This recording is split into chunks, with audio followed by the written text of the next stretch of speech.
Ah, le scénariste de la bande qui sait utiliser son cerveau est de retour. Quelqu'un qui sait faire de l'histoire prenante et qui part pas dans le délire stupide. C'est cool de temps en temps d'avoir un petit demi-épisode comme ça fait plaisir. Et en même temps, c'est dommage que ce soit qu'un demi-épisode. Je vais en parler dans pas longtemps, puisque c'est le deuxième demi-épisode. On va vite traiter le premier qui, malheureusement, a l'air d'être pas filler du tout, donc fait à compter et il va devoir remettre en avant un épisode que je considérais comme filler, mais qui l'est plus trop.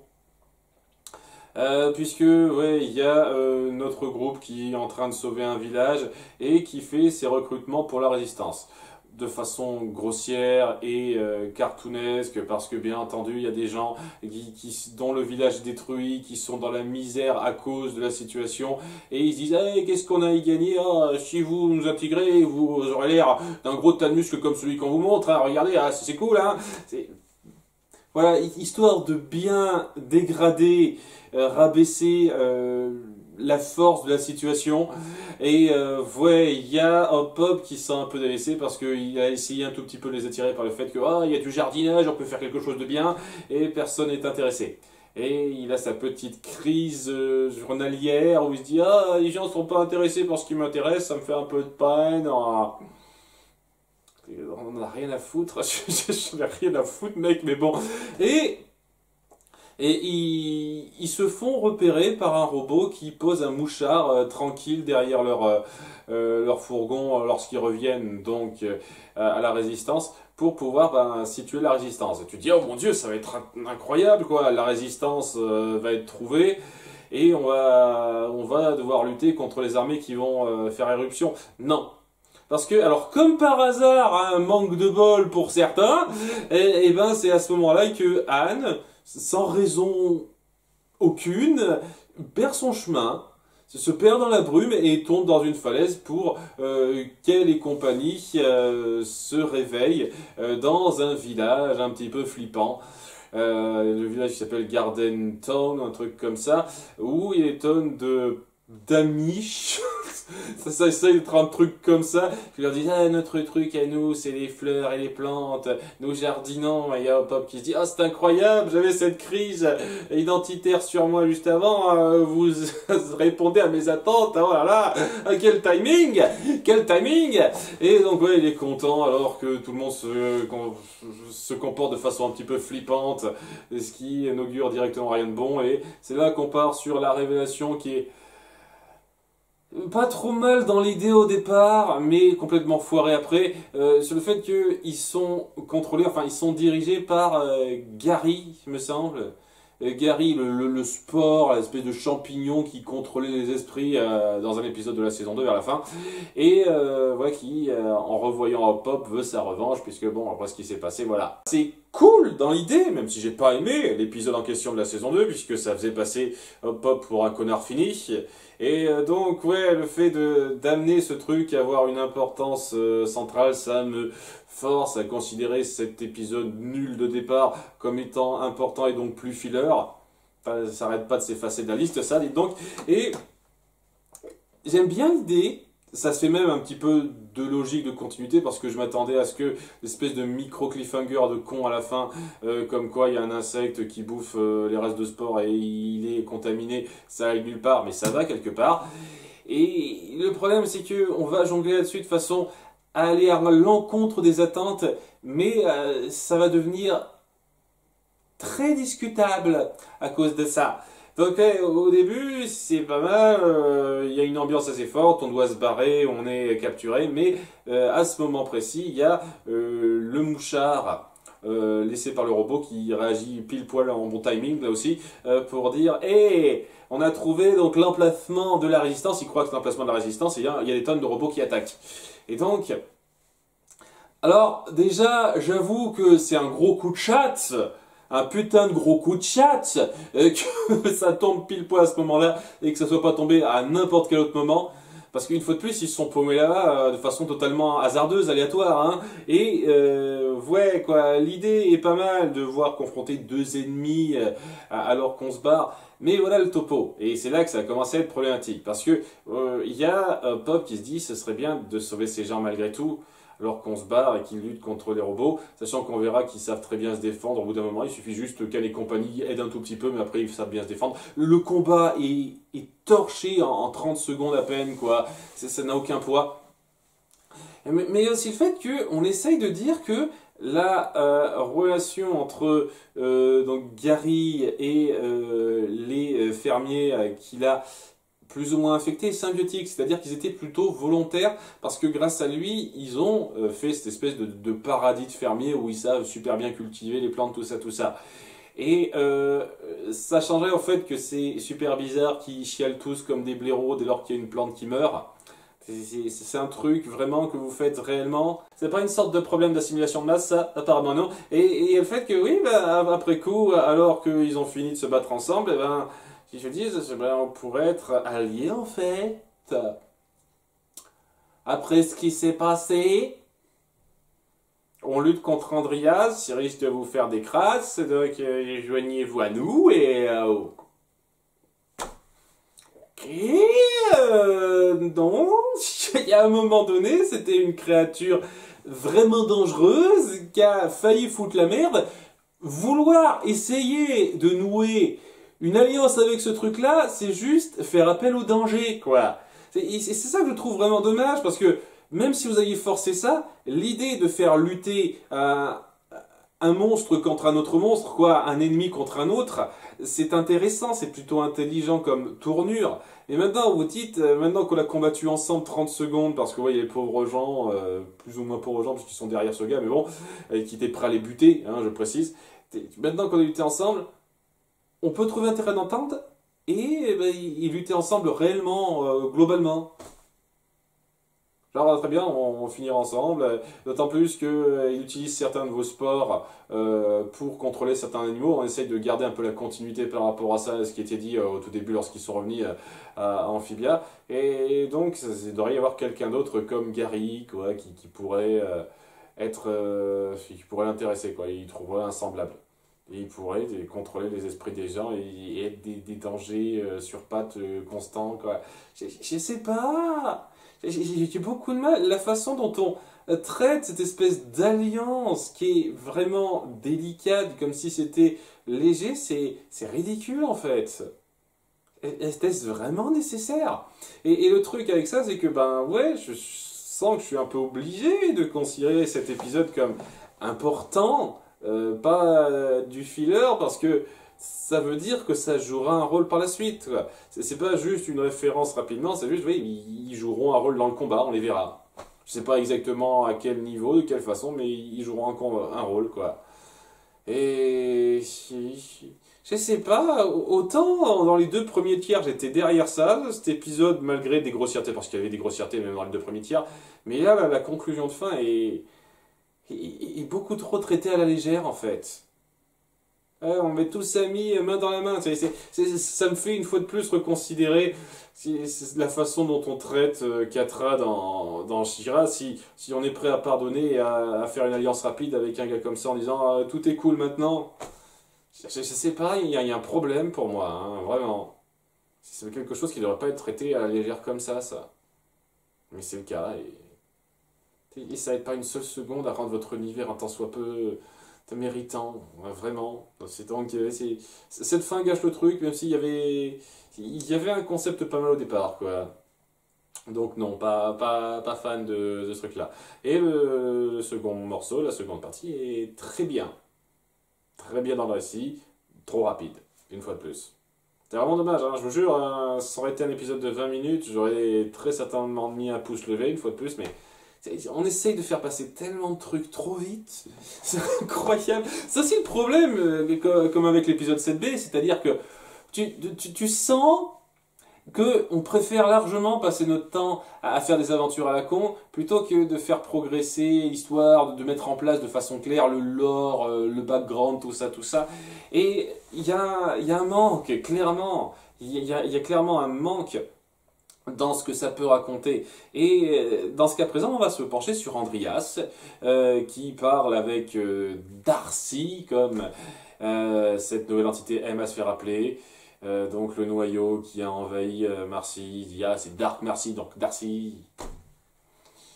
Bon, alors le truc qui passe par rapport à ça, c'est que il s'inspire un petit peu du caractère de celle qu'il parasite. Donc, ça rajoute un petit côté flippant à la chose, genre c'est le grand méchant qui contrôle notre ami, mais en plus de ça, il sait avoir le caractère de la personne. Donc ouais, ça rajoute un petit côté creepy, pas trop mal. Et donc, alors qu'ils parlent de leur plan de commencer à s'attaquer à la Terre, puisque c'était un plan prévu depuis longtemps, il y a Andreas qui se remémore un petit peu son passé via le portrait déchiré qu'on avait vu il y a plusieurs épisodes de ça. Donc oui, lorsqu'ils ont fait leur soirée pyjama au château, nos gars. Et donc, fut un temps, lorsqu'il était jeune, il y a 2000 ans de ça, il me semble, hein, il avait dit à la fin de la saison 2, et ben il avait un pote crapaud et une copine grenouille. Voilà, il aimait bien s'amuser avec eux de temps en temps.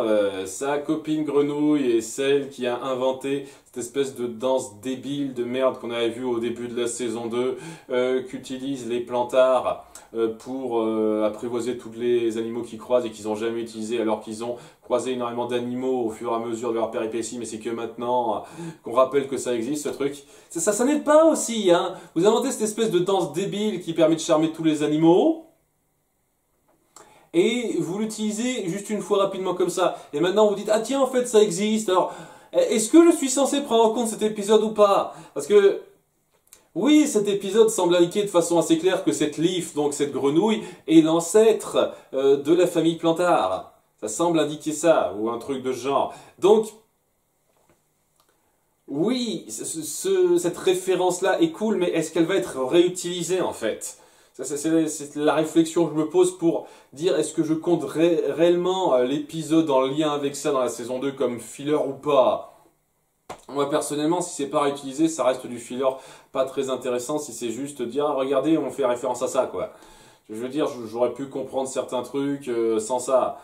Et puis ça dépendra aussi un petit peu de comment on jouera là-dessus par la suite. Mais bon voilà, cette Leaf, et donc son pote crapaud qui est moins important aime bien s'amuser avec Andreas jeune, seulement voilà, Andreas il a certaines responsabilités dans ce royaume, alors que la technologie est là, qu'ils ont la boîte pour voyager entre les mondes, ils prévoient une nouvelle conquête parce que sur truc ce sont des grands conquérants, et cette conquête c'est notre vieille planète Terre, alors qu'ils se préparent à faire ça, c'est bientôt la passation de pouvoir entre le père d'Andreas et Andreas lui-même pour le pouvoir, pour la couronne.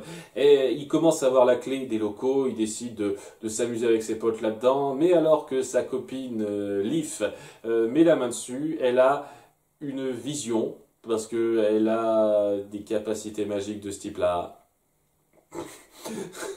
qu'on n'a pas particulièrement mis en avant, mais bon là, elle a une vision du futur, avec donc ben, ce qu'on a vu à la fin de la saison 2 majoritairement, hein, c'est-à-dire Andreas qui prend le pouvoir, qui commence un petit peu à conquérir le coin où ça devient délicat et de plus en plus détruit, et tu te dis ok, c'est pas un peu ce que vous faites depuis le début? Pourquoi maintenant c'est grave pour toi, Liv? Parce que depuis le début vous êtes des conquérants qui ont mal des trucs quoi. C'est que maintenant vous vous dites ah ça va trop loin. Là, on va conquérir une planète entière. Avant, on n'allait pas jusque-là, à peu près. C'est un peu bizarre, en fait. C'est un peu bizarre la façon dont c'est mis en place. C'est un truc qui pourrait gagner à être un tout petit peu plus détaillé dans le dialogue, parce qu'il faut bien comprendre que cette relation d'amitié, on montre vraiment le minimum pour qu'on comprenne le truc, quoi. Et la situation aussi, on montre le minimum pour qu'on comprenne ce qui se passe, mais on va pas plus loin.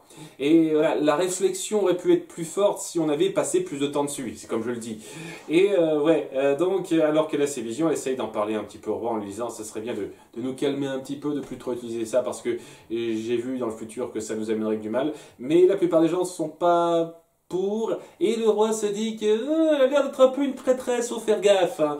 Et Andreas commence à voir le poids de ses responsabilités qui lui pèsent dessus, et commence à gueuler sur sa copine, en pensant pas trop à mal tout de suite, mais voilà, Liv se dit non, c'est trop grave, je dois faire quelque chose. Donc elle lui pique sa clé discrètement pour pouvoir piquer la boîte, il s'en rend compte, et c'est là que il y a cette course-poursuite qui se fait entre lui et elle, et le copain crapaud qui est un peu entre les deux, qui est plus du côté d'Andreas, mais non pas totalement contre son ami. Ce qui fait que après un peu de course-poursuite, elle parvient à se barrer avec la boîte, laissant Andreas et donc son château sans leurs moyens de conquête et leurs moyens de magie en fait, puisque cette boîte représente tout.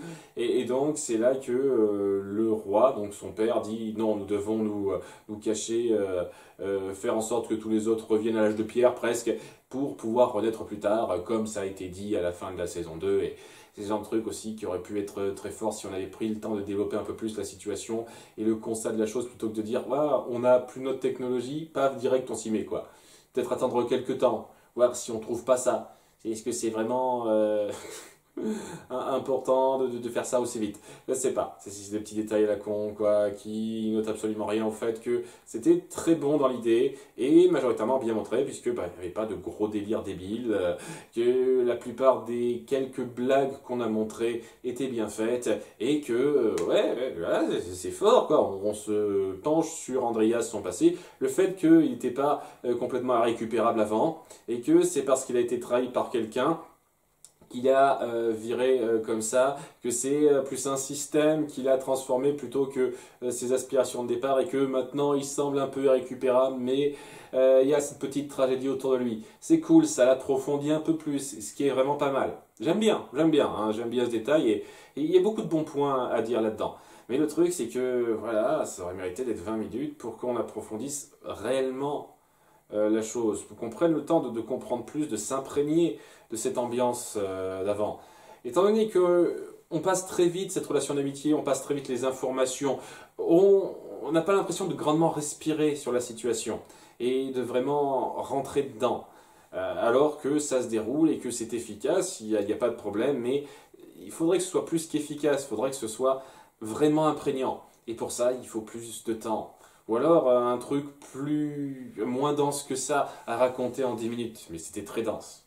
Et ça met en place pas mal de trucs. Hein. Ça met en place donc la situation d'Andreas, comment les crapauds seront considérés par la suite, puisque Andreas s'est senti un petit peu trahi par les crapauds, et particulièrement les grenouilles aussi, qui seront encore moins considérées. Et la situation de la famille Plantard, comment se fait-il que Hop Pop ait ce bouquin par la suite, qui disent que c'est dangereux cette espèce de boîte.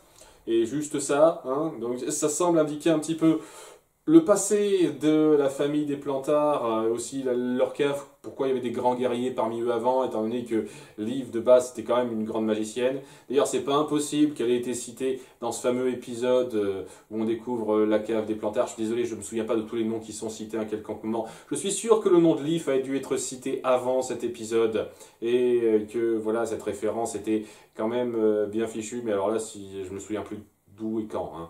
Et j'ai pas que ça à foutre de me revoir à tous les épisodes pour me souvenir exactement en voir. Si vous le savez, très bien, dites-le moi en commentaire, ce sera cool. Ce sera un point de plus pour dire que c'est un épisode qui a pensé à sa continuité. Et pour ça, oui, il a beaucoup de valeur. Après, on aurait pu faire mieux tout simplement avec plus de temps. Et c'est la seule chose que j'ai vraiment à blâmer là-dedans. Manque de temps pour rendre ça plus efficace, plus impactant. Tel quel, c'est fort, mais ça pourrait l'être plus, sincèrement plus, malheureusement. Mais en toute sincérité, une fois de plus, donnez-moi des épisodes régulièrement comme ça et je suis super content. C'est vraiment. Malheureusement, ce n'est que des cas rares. Mais bon, vu qu'il reste que 4 épisodes, peut-être qu'on va essayer de garder cette qualité-là. Je sais pas, j'y crois pas. Je sens que l'épisode suivant, on va trouver le moyen de faire un peu quelques conneries avant de partir vraiment sur la grande conclusion finale et le sérieux réel, quoi. Mais bon, et d'autant plus que, ouais, normalement, ça devrait être vraiment la dernière échéance, quoi, l'attention et le fait que maintenant il s'apprête à attaquer la Terre, donc ce serait cool de faire vite.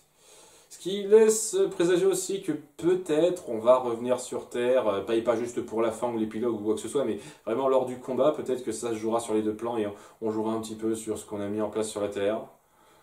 Pourquoi pas? J'ai pas de grande attente pour ça, mais peut-être, allez savoir. En tout cas, épisode très réussi pour faire de la backstory et j'ose espérer que ça saura prendre l'urgence, urgence qu'on met en place à la fin de cet épisode à cœur et qu'on fera pas de conneries juste après, mais j'ai des doutes, hein, j'ai des doutes. On verra bien, à bientôt pour l'épisode 15. Bye!